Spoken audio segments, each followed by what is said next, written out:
House of the Dragon Episode 1 set the stage for the ensuing drama we have in Episode 2, The Rogue Prince. The pilot episode was an hour long and packed in a lot of story.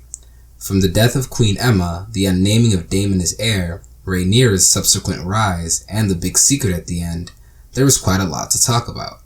In Episode 2, a time skip of about half a year has passed, so we will not see adult Rhaenyra, Alicent, Laenor, or Laena until halfway through the season, the only characters who are set to have new actors throughout the remainder of the show. There's a lot to cover in this episode, so in true Scenical fashion, let's go on a scene-by-scene breakdown with Easter eggs you might have missed sprinkled here and there.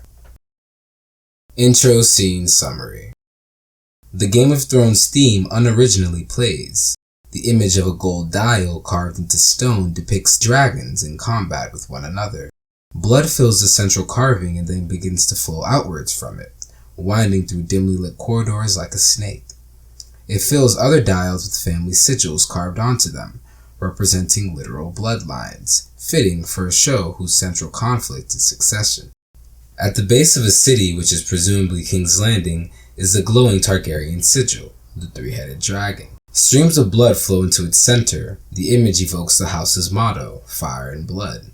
The blood reminiscent of the intermingled bloodline of the Targaryens themselves. This episode begins in the gruesome nature Game of Thrones fans are accustomed to. Bodies laid prone and dying on a sandy beach as crabs pick at what is left of their remains. We cut to Rhaenyra who, despite her recent crowning as heir 6 months prior, is still relegated to basic cupbearer duties during the small council, while the rest of the lords discuss political matters. She has reasonably not taken up a seat as a member, never mind a contributor. The council discusses the matter of Sir Rhaim Wedwin, the recently deceased Lord Commander of the Kingsguard. It is announced by one of the attendees that the Kingsguard must be restored to its full 7 members, and that a number of candidates have been invited to court to be considered for the role. King Viserys nods, nothing to add, pleased with the contributions from his inferiors, another indicator of his passive role as king. Before Lord Corlys stops into the room, however, with less pleasing news. 4 ships have been lost, the last of which were flying his banner. The Stepstones, a chain of a dozen or so islands between the southern Narrow Sea and the northwestern sea east of Dorne in Westeros and west of the disputed islands in Essos. The first Easter egg about the Stepstones, which is important to Game of Thrones lore, is its significance in bridging Westeros and Essos together. The Stepstones were once part of a land bridge that connected Westeros with Essos, and the first men used it when they invaded the former. The Children of the Forest were the first inhabitants of Westeros, and they used their magic to destroy the bridge, creating the islands of Essos and Westeros as we know them today. The Stepstones are notoriously filled with pirate dens, having become a conglomeration, or a more organized alliance despite its diverse members. And Corlys criticizes Viserys for his lack of urgency or even care in addressing the matter after he has already brought it to his attention in the previous episode. He is frustrated that Viserys continues to hear frivolous court matters when more urgent ones require his attention, and more importantly, action. Corlys has questions for the king. What is to be done with his ships and his men? The king remains silent, while his hand, Otto Hightower, nonchalantly responds that the crown will compensate him and the widowed families for the losses of ship and crew. Corlys responds that it is not compensation that he is after, but that he wants to seize out the Stepstones by force and burn this crab feeder. The first time Viserys speaks in his own small council is to, predictably, assert that he does not mean to instigate conflict with the pirates of the free cities, despite his superior manpower and weaponry. Corlys asserts that these pirates are simply a band of rogues unassociated with the free cities, to which Viserys responds, "Who do you think provides them with their ships and tender?" Maester Mellos backs Viserys, stating that Westeros has never warred with the free cities before, as a reason to refrain from doing so now. This argument of precedent seems weak, however. So what? The 7 kingdoms were not even a united continent a little over a century ago, and they also did not have dragons. What is the Maester's point? The context is completely changed now, and his comment does little to offer any insight into the free city's strength, which is subtextually the main deterrent from engaging in conflict with them now, especially since no other reason is implied for avoiding war besides the losses being incalculable. It's pretty hard to believe that a seashore full of crabs is apparently a legitimate threat to a royal fleet and a band of giant fire-breathing lizards. Rhaenyra, of course, in the spirit of her father, watches passively from the side, as Corlys approaches the old man with a sarcastic question. "What reason does Crabfeeder have to fear us?" Lord Corlys asks, "since the king's own brother has been allowed to seize Dragonstone and fortified with an army of his gold cloaks. Daemon has squatted there for over half a year without even a protest from the crown." Otto cautions Lord Corlys from offending the sensitive king, who doesn't like when people talk mean about his treasonous and psychotic brother. He does not have a logical counterpoint to Corlys' complaints and must instead appeal to his inferior station as a warning for him to shut up. A seat at the king's table does not make you his equal. Lord Corlys is clearly aggravated. He seems to be the only one speaking and thinking, frankly, as everyone else mimics the king's avoidance, perhaps as an effort to please him by not making him confront uncomfortable truths of his action, something we have seen in episode 1 that he likes to avoid. Otto and Corlys eye each other down. When the king interrupts to insist that he has acted on the matter, he has sent envoys to Pentos and Volantis to see if he might find common cause, an action which is still vaguely diplomatic and unauthoritative. Rhaenyra interrupts the conversation to add, "You have dragon riders, father." Everyone turns to look at her, the previous silent inhabitant of the otherwise preoccupied room. "Send us," she says. Viserys nervously glances around the table and offers her a small smile before responding. "It isn't that simple, Rhaenyra," to which she insists. "It would be a show of force." Corlys speaks for the audience when he cynically states, "At least the princess has a plan." When she attempts to elaborate upon her contribution, Otto, ever desperate to control the tides of the conversation, hastily interrupts with a condescending, manipulative, and once again half-baked solution, suggesting that perhaps there's some better use for the princess's talents. The easily influenced Viserys suggests that Lord Commander Harrold takes Rhaenyra to help pick out a new Kingsguard member from the selected candidates to fill the vacated spot. He says to her what he should have said to his wife he claimed to have loved, "You should choose." Rhaenyra flashes her father a false smile and walks off. Rhaenyra being the cupbearer does not necessarily support the feminist themes the story was perhaps trying to depict here, that Rhaenyra is being unfairly oppressed by her patriarchal society. It is a normal practice in Westeros for those who are being primed for higher stations to begin with menial duties. Think Jon Snow becoming a steward. Although he was initially offended by the assignment as he wanted to be a ranger, much like how Rhaenyra wants to be heir, Samwell Tarly was correct in consoling Jon and saying that he was being groomed for the Lord Commander position so that he would be ready when the time came. Jon's insistence that he was ready to range and deserved to because he was the best fighter at the wall was rightly criticized and unrewarded by the narrative. Tyrion essentially calls Jon a spoiled brat, and Benjen Stark tells him a man must earn his place at the wall. It is not freely given to anyone. You're no ranger, Jon. But I'm better than every other. Better than no one. Here, a man gets what he earns, when he earns it. This treatment therefore empirically happens to both men and women in Westeros. Rhaenyra does not receive this treatment solely because she is woman, but also more importantly because she is child. She does have much to learn, and being the cupbearer as of right now is not necessarily the insult it may seem. We have scrutinized the king repeatedly as being meek and indecisive. Could his potential in action at this point, after several proddings from his advisors, be the result of mere hubris? Targaryen rule, after all, has become a formality at this point. Perhaps he is too comfortable in his seat and afraid of mussing it all up by provoking his enemies. Both could be true at the same time. It may not be just fear of upsetting the lasting prosperity of the realm that influences Viserys' inaction, but complacency as well. Why would he have a reason to respond urgently to a matter such as this when the Targaryens have yet to encounter any legitimate threat to their rule after over a century of successful ruling, especially when they are in possession of the most powerful weapons in the world, their dragons? This may explain why King Viserys isn't more aggressive in asserting his dominance, because it has gone undisputed for so long. Why is Rhaenyra's idea not contemplated as reasonable by anyone else in the small council besides Lord Corlys, who only offers that at least she has a plan, and says nothing about the quality of her plan. It paints Rhaenyra's plan as being odd, when it should actually be the first instinct to send dragon riders to quickly root out the problem. Do they all caution from sharing this advice with the king, or are they all simply too simple-minded to consider that a show of force could help solve this problem with the rogue pirates? This is meant to again depict the sexism of the small council, and perhaps hint at the brilliance and also impulsive aggression of Rhaenyra. But all it seems to accomplish is making the small council out to be a bandit of passive idiots, who are paradoxically conservative about suffering losses and overconfident about their ability to be legitimately challenged at the same time. However, the caution that the lords and the king have regarding sending Rhaenyra or the king himself is obviously wise, as this would put the crown in direct jeopardy.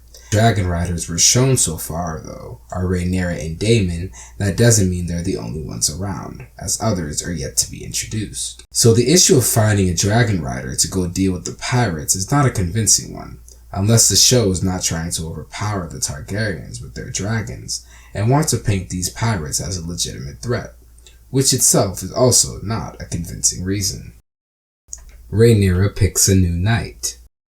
Rhaenyra overlooks a courtyard of potential Kingsguard candidates. The first is Sir Desmond Caron.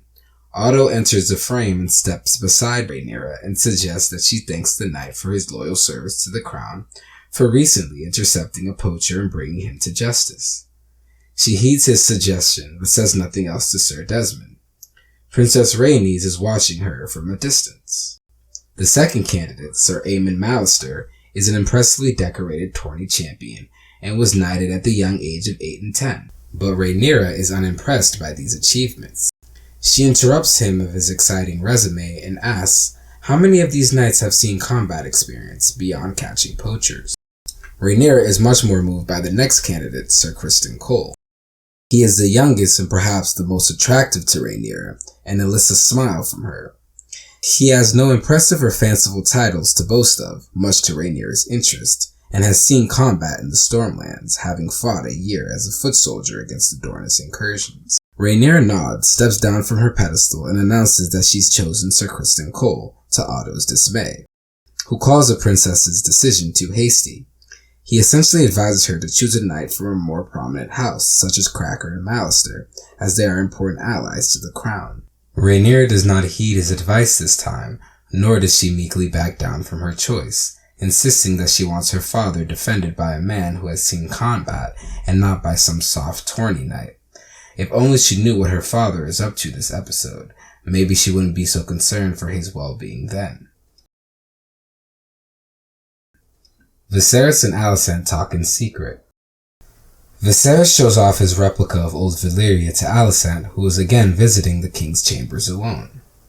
Alicent asks if he thinks Westeros can be like the Old Valyria, to which the king responds that the glory of Old Valyria will never be seen again, before dropping the dragon sculptor he was fiddling with onto the floor, breaking it, perhaps a foreshadowing moment. Alicent picks up the broken dragon and hands it back to the king, and an awkward eye contact ensues. Alicent looks visibly uncomfortable with the king's gaze so closely concentrated on her. The king then brings up something not awkward at all, the well-being of his daughter, the best friend of the young girl he is inappropriately visiting with. She encourages him to approach his distant daughter first to mend their strained relationship, saying the king has an easy way about him. Then Viserys goes on ultimate creep mode and asks Alicent if she's kept their super secret talks between them, because Rhaenyra wouldn't understand them. As Viserys describes that the Old Valyria was built into a volcano, not the most sustainable architectural design, and nerdily goes on about his cool replica, Alicent can only muster up a smile and compliments in return, likely having either little understanding, capacity, or interest in contributing anything more complex to the conversation. Her goal is simple: flattery. Once again, King Viserys' inaptitudes at being king is subtly foreshadowed by his breaking of the dragon's sculpture, and could very likely be a symbolic representation of the fracturing of the Targaryen dynasty that is soon to ensue with the onslaught of potential civil war. Alicent handing the king back the broken piece and later offering him a fixed one is symbolic of her attempts to restore what has been broken, aka fortifying the Targaryen line. Rhaenyra and Alicent pray together.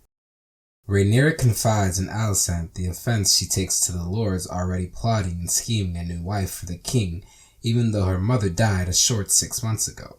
What if your father was to remarry? Alicent asks. Me, she doesn't say. In an effort to comfort a visibly upset Rhaenyra at the prospect, she says that her father loves her, which is evident by her being made heir. Rhaenyra responds that he didn't choose me, he spurned Daemon. Alicent kneels to pray and beckons Rhaenyra to join her. Alicent confesses, not to her seducing her dad behind her back, but prayer helps her feel closer to her own deceased mother, encouraging her to try it. What do I say? Rhaenyra asks. Whatever you wish, it's only for you and the gods to know, Alicent replies. I just want him to see me as more than his little girl, Rhaenyra tearily laments. My own father does not know the language of girls either, Alicent replies. When I wish to talk with him, I know that I must make the effort.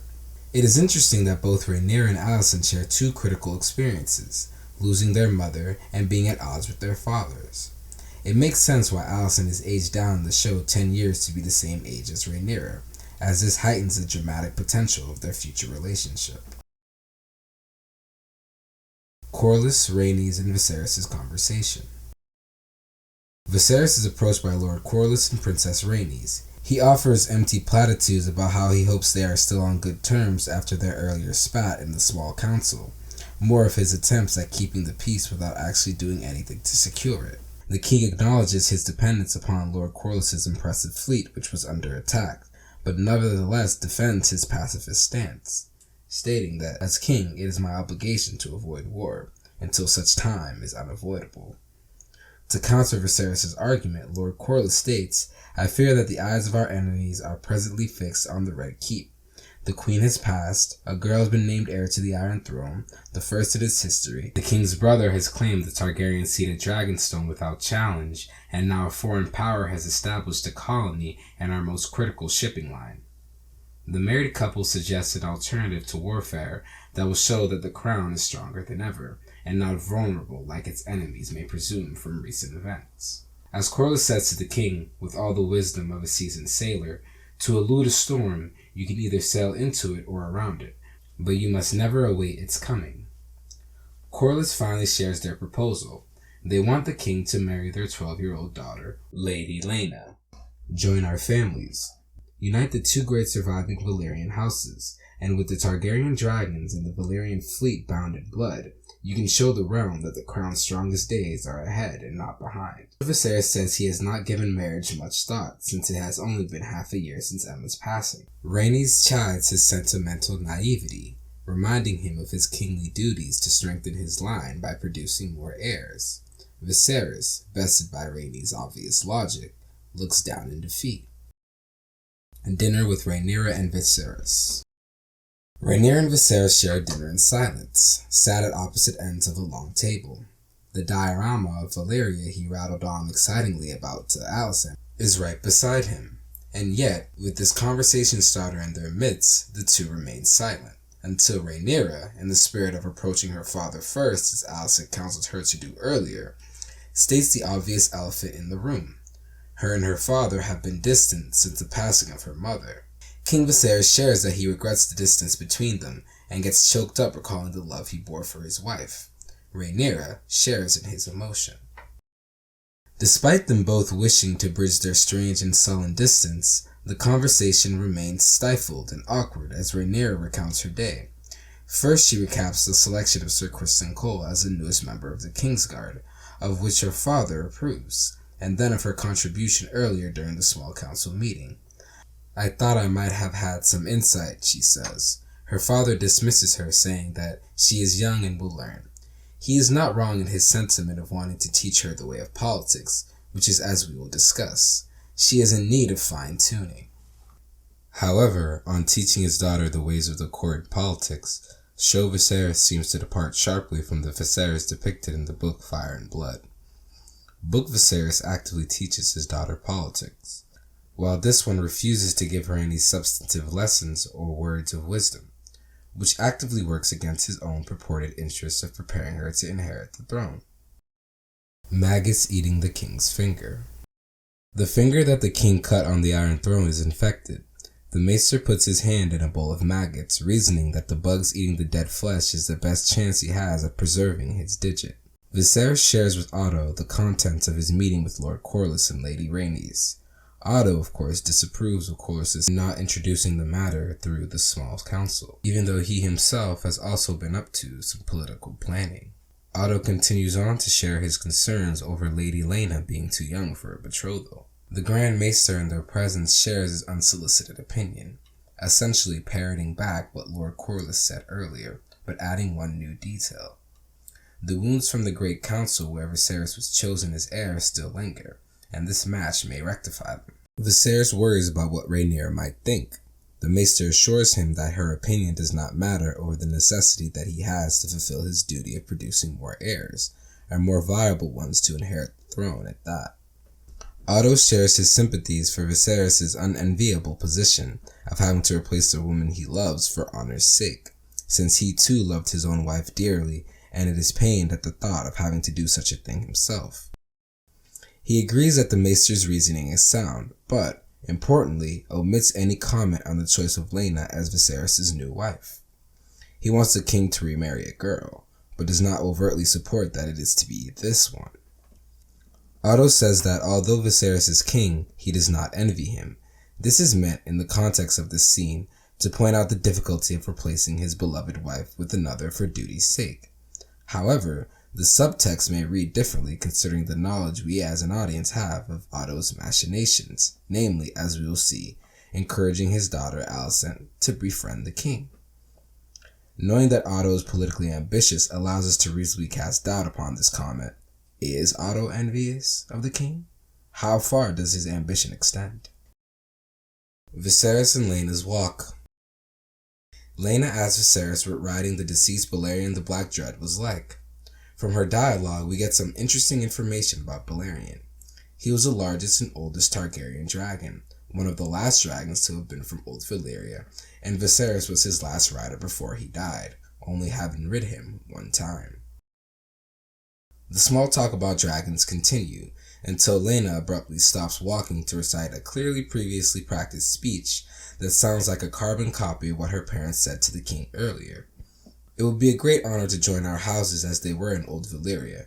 I would give you many children of pure Valyrian blood so that we might strengthen the royal line and the realm. Is that what your father told you to say? The king's question is met with the girl's silence, which is answer enough. Both parties of the marriage are clearly uncomfortable with the notion of marrying one another, but both are resigned to perform their duties. The Easter egg we get in this scene is Laena's questioning on the whereabouts of the last dragon from Aegon's conquest in Old Valyria, and as a result, the largest living dragon. This scene is interesting given the fact that Laena ends up being Vhagar's rider in the Fire and Blood books, and considering she is asking about Vhagar after asking about Balerion, the same will probably be true in the show. We get more details about the types of parents and people Lord Corlys and Lady Rhaenys are through the way they parent Laena. We can assume both parents coached Laena on what to say to the king due to her lack of conviction and her uncomfortable non-response when asked if this was the case. Corlys likely believes the jargon, unlike Otto, who seems purely motivated by his own vague ambition. Corlys has skin in the game, being his fleet of ships which were recently under attack. He has financial incentive for supporting the show of strength union between the king and his daughter. Rhaenys writes Rhaenyra a reality check. Rhaenyra turns away from the windowsill she watches her father and Laena from, walking down to a corridor where Rhaenys stops her with a question. It bothers you, does it not? Rhaenyra asserts it is her father's duty as king to take a new wife and sire new heirs, to which Rhaenys scoffs and repeats her question. I did not ask you for a lesson in politics. I asked whether this bothers you. Rhaenyra turns the question around on her, and Rhaenys admits that the notion of marrying her young daughter off does bother her, but that she understands the order of things, and isn't sure that Rhaenyra does. Whether it is to my daughter or someone else, the king will remarry sooner or later. His new wife will produce new heirs, and chances are better than not that one of those will become male. And when that boy comes of age and your father has passed, the men of the realm will expect him to be heir, not you, Rhaenys tells her. The princess speaks to the heir as a woman seasoned with being denied the right to rule on the basis of her sex. Rhaenyra, evocative of Daenerys' fiery and stubborn nature, says that, when I'm queen, I will create a new order. Rhaenys responds that the Lords of the Realm already had an opportunity to elect a woman as ruler at the Great Council. Rhaenyra said they rejected you, not me, aka we are not the same. They denied you, Princess Rhaenys, the queen who never was, but they bent the knee to me and called me heir to the throne. Rhaenys bites back by asking, do you remind your father's men of that as you carry their cups? Here is the hard truth which no one else has the heart to tell you. Men would sooner put the realm to the torch than see a woman ascend the Iron Throne, and your father is no fool. Rhaenyra and her cousin Rhaenys are presented as foils in this scene. Rhaenys has resigned herself to the tough socio-political realities of Westeros, whereas Rhaenyra, much like the actresses and creators described her, struggles with stilling her fire in the face of such harsh pragmatism. There are, as always, other ways of interpreting this scene. As Rhaenyra tells Rhaenys, it was you they rejected, not a woman. It is known that Viserys was more well-liked and had a child on the way already. There were in fact other factors besides Rhaenys' sex that were factored into the Lord's decision.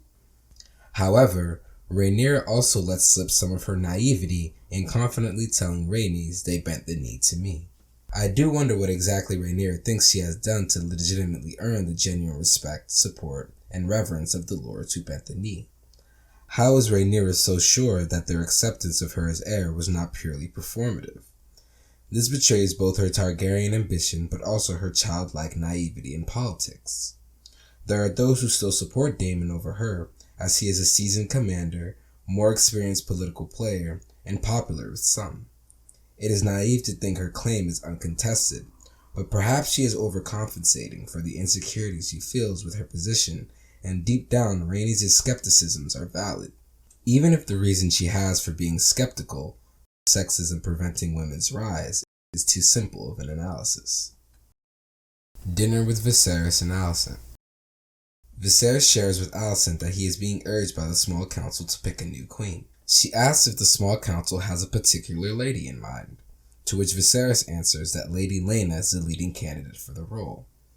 Alicent offers the king a gift, the dragon figurine that he earlier broke, mended. His mouth widens into a bright smile. Her wooing tactics seem to be working. This is a very kind gesture, Alicent. Viserys' kingly veneer returns when a knock sounds at the chamber door. Otto enters with an announcement that he has called the small council to an emergency session. Otto has no outward reaction to finding his daughter alone with the king. When told that Lady Laena is the leading candidate for the role, Alicent calls the match strong, but her eyes reveal her true feelings of disappointment. While she mouths the words of support for the union, she nervously picks at her fingernails under the table.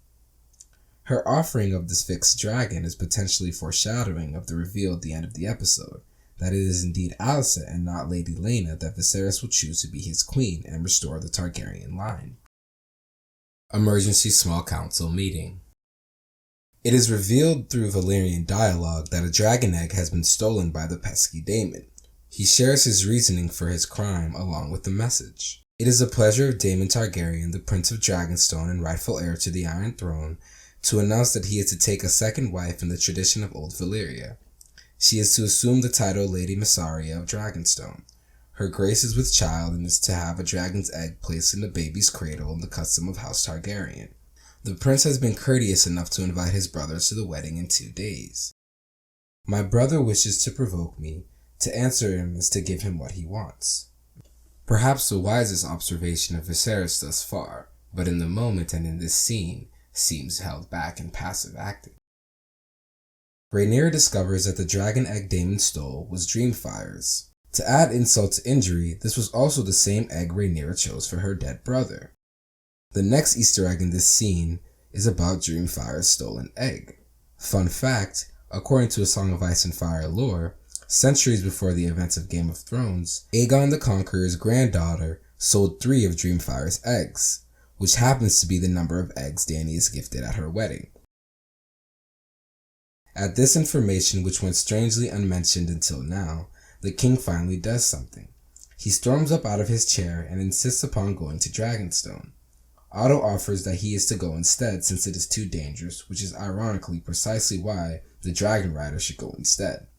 In this scene, Viserys yet again depicts his unwillingness to put his foot down as king, initially downplaying Daemon's overtly treasonous behavior as mere provocation, until he has an emotional outburst, that is.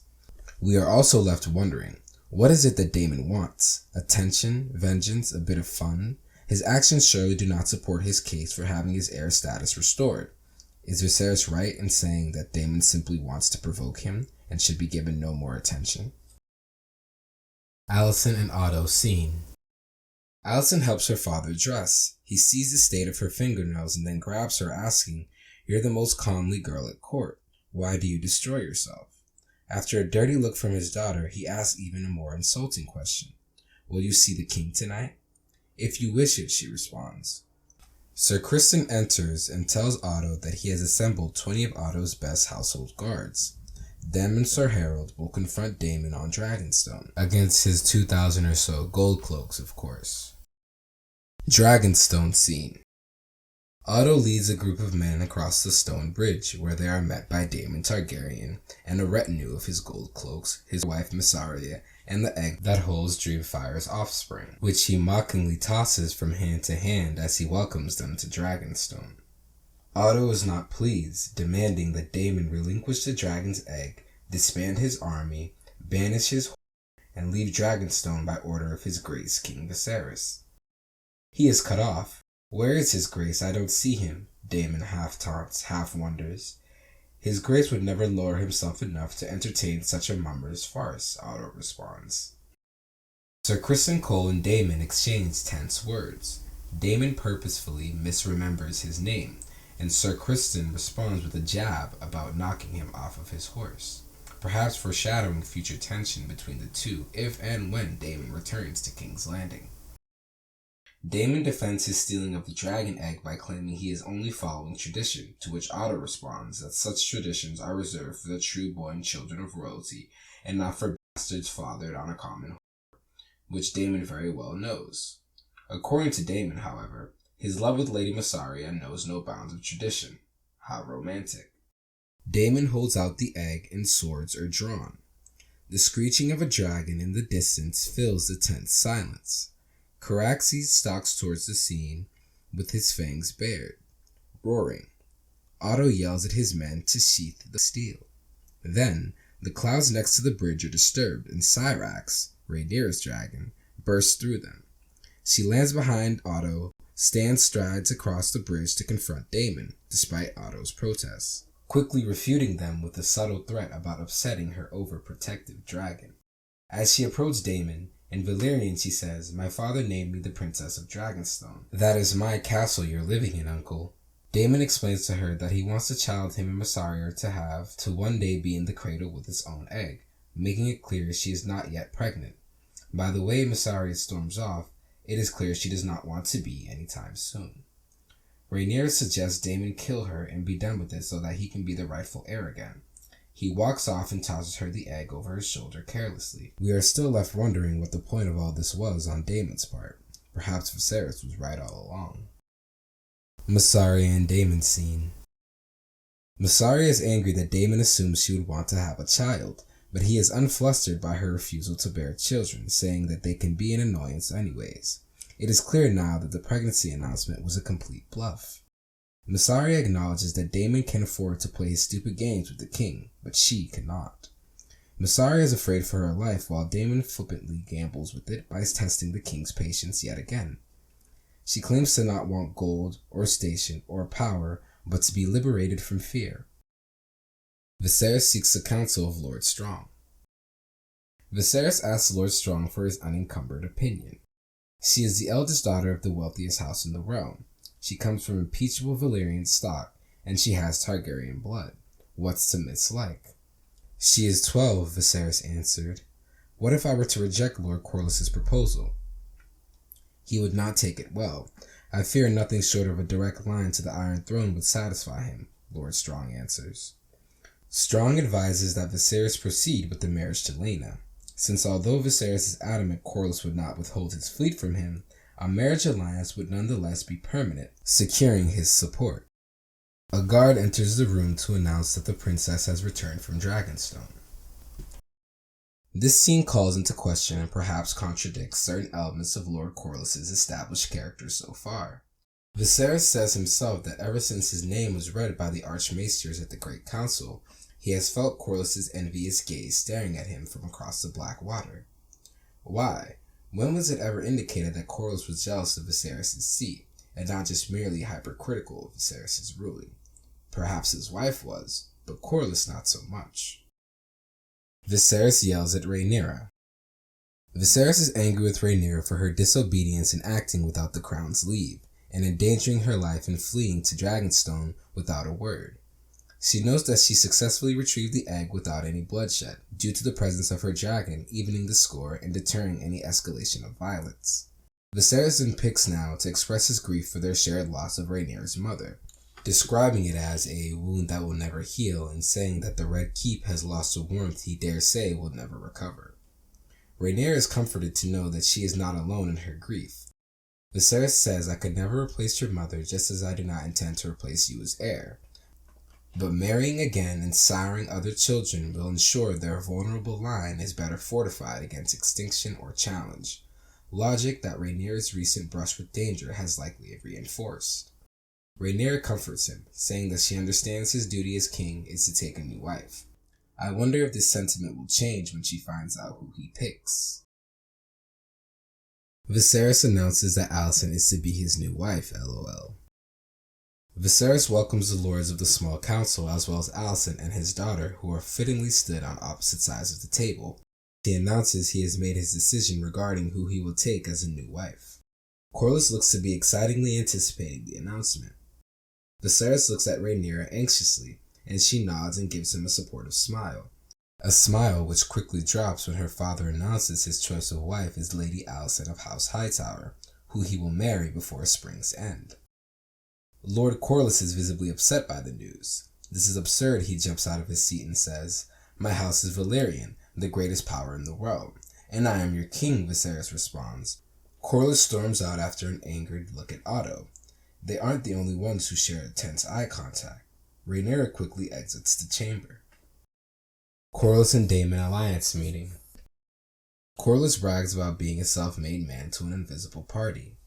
Daemon is revealed to be the other person in the room. Corlys says both him and Daemon have had to make their own way in the world after being passed over. They discuss the Myrish prince who is feeding Westeros sailors to the crabs, the problem the king has been putting off. Corlys tells Daemon, "I have been petitioning the king to send my navy into the territory, but he has denied me." Daemon responds that being king was never Viserys' finest trait, before clarifying that Daemon will speak of his brother as he wishes, but Lord Corlys will not. Daemon defends his brother from criticism as his brother defended him in episode 1. Helping him with the stepstones is a chance for Daemon to prove his worth as heir to anyone who might yet doubt it, argues Corlys. "We are the realm's second sons," he says. "Our worth is not given, it must be made." The last Easter egg in this scene is in reference that Corlys uses with Daemon, second sons, a recurring theme in the world of A Song of Ice and Fire. This Easter egg connects to Game of Thrones in many ways. The first episode in which Tyrion, a second son, married Sansa was called Second Son. Like Daemon, Stannis Baratheon was a second son who was also overlooked twice for the role of Hand of the King, first to Jon Arryn and a second time to Ned Stark. The sellsword company Daenerys meets in Game of Thrones is also called the Second Sons.